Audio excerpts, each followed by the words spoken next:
Alright, we've got a brand new TC R22.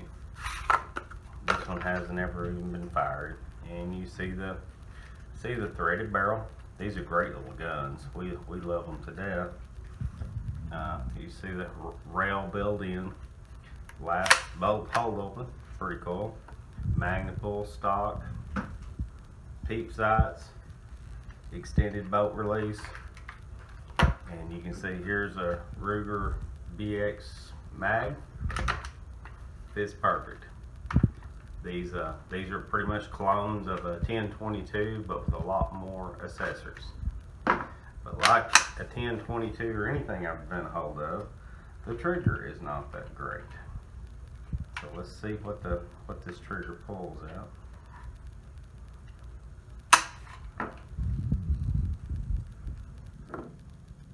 Which that time it pulled about 4.5 pounds.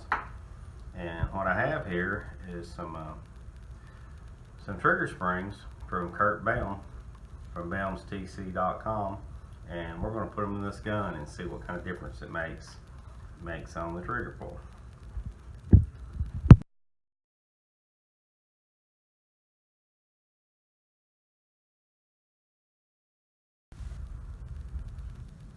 So let's make sure the chamber's clear, and it is. Let's pull the stock off this thing. Just one Allen screw. And just like a 1022, before you pull the stock off, you have to take and center, try to get the safety center to allow the safety to come out of the stock. And there it is, and you can see the insides of it's just about like a 1022. Next up, we have 2 pins on this trigger group. One there, they're both the same size, and they have to come out. You just I take my normal punts I use for encores and everything else. This one's a 3/32. It could be bigger. And I just tap these 2 pins out.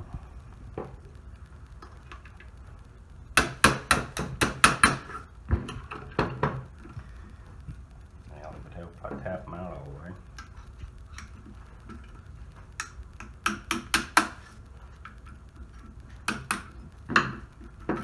And there's the trigger group. Not a lot to it.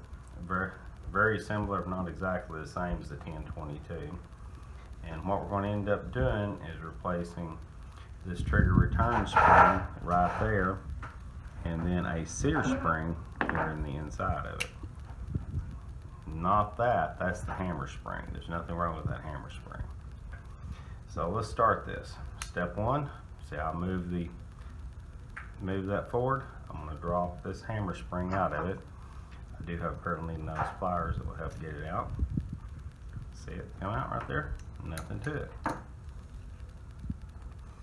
Next up is we have this mag release spring right here. I've been into a few 1022s before, but this pin right here actually has a key on it that prevents me from driving it out this way. So I'm going to try to drive it this way without having to try to take that key off of it.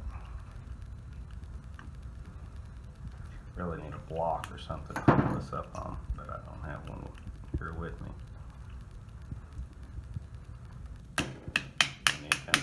Comes out easy, but notice how it doesn't come out all the way because it's caught by that key. So I'm just going to take this spring and try to reach in there and grab it. Actually, I'm going to use this tiny screwdriver and just move it out of the way, and see it come loose. And just remember, when you put it back in, that goes back underneath the spring. Alright, before we go further, with this spring now, let's put it back in to hold this piece in place so it don't just fly out on us.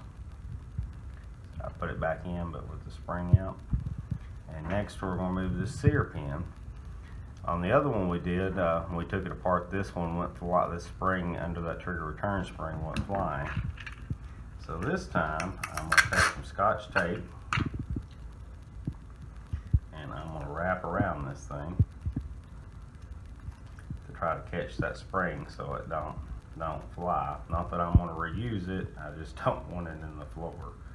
There we go. Alright, so let's take our punch, and you usually can do this just by hand, and push out this sear spring, or sear pin. There it lays down. Out this comes. Out comes your hammer, and that spring. Lay them over to the side. And now, we're going to take out this, and I spoke wrong with where we go, that was the hammer pin. This will be the sear pin right here, and this is the one when you take out, things could go flying. Push it out with the punch. Set it down over here so I don't lose it. Pull the punch out, feel some stuff coming off on pressure. I'm going to find the thread needle and pliers. See how all that started falling out.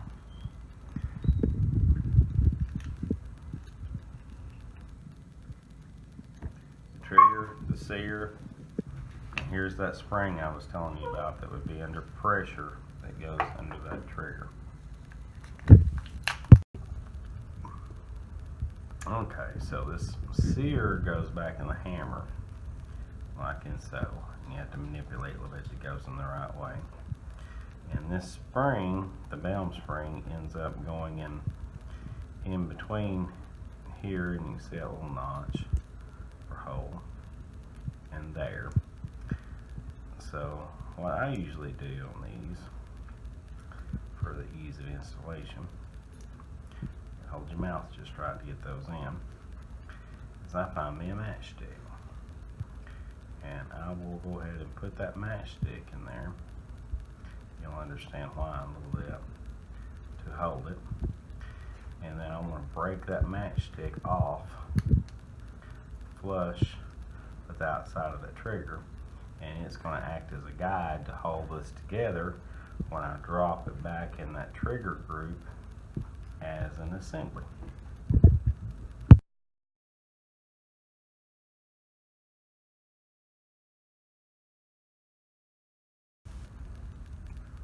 So we put it back together just like it come apart with the new Bellm spring in it, and I have it captured with the matchstick, and you can kind of see how this sear engagement here works.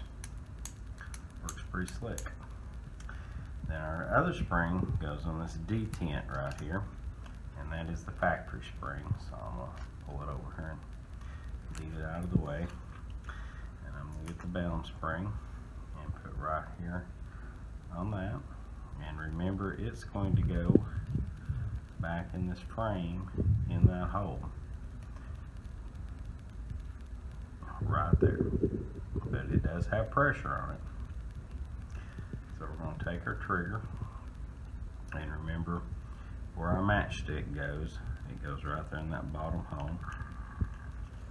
We'll drop this trigger back into the assembly, being careful not to lose anything. Try to line that up. And remember, we're looking for the end of our matchstick. We're getting close. Need something to, there we go. To manipulate this with a little bit. Put a little inward pressure on this, I think.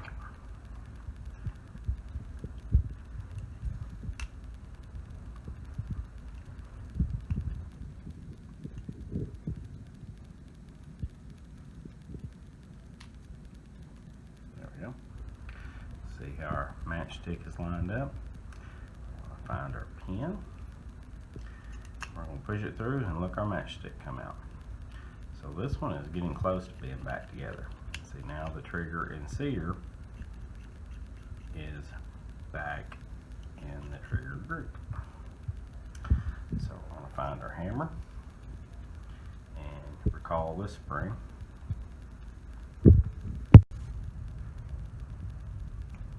So we're going to put our hammer back in, and remember this spring and how it was oriented.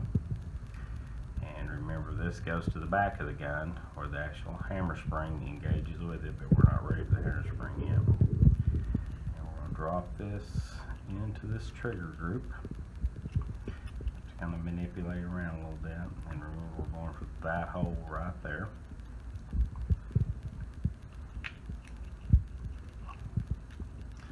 And when you get in the right spot, it just drops in. There we go. Don't look like it's right there. We go. Now then, click on my gas. I'm going to line up this hole, blend the trigger a little bit to get that square. Find my pin, slide it back through. Then take your punch. Remember, we have that key right there, so we're going to push this pin back this way so it stops. Take this spring. I'm going to use this little screwdriver, it's easier. Pull it up and around and down where it goes. Put that back in. And we're looking at our hammer spring. And you see the hole, it fits in down there. Lays back in there where it goes. And now the gun will cock. See that? Now the gun should fire. I got it on safety. See, that's fire. And that trigger group is back together. Now it's as simple as taking this trigger group, lining it back up where it goes, because it wants to go home. There we go. I heard it pop in. We'll put our pins back in it. They're going to have a little bit of tap. If I can get them to line up. Yeah, that one goes. And maybe lay this one around a little bit. Nope, yeah, there it goes. Whoop. It's back together. Notice what happened. That buffer spring there fell out on me, or pin fell out on me. Alright, so let's check this trigger. See what we've done to it. Yeah, off safety. Let's see what our trigger pull is now.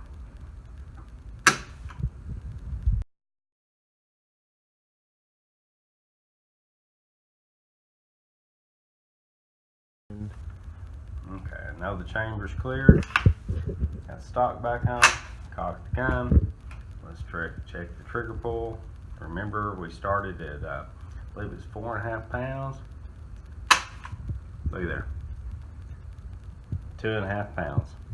Went from 4.5 to 2.5. That's a 50% reduction in trigger pull, and the trigger feels good and smooth.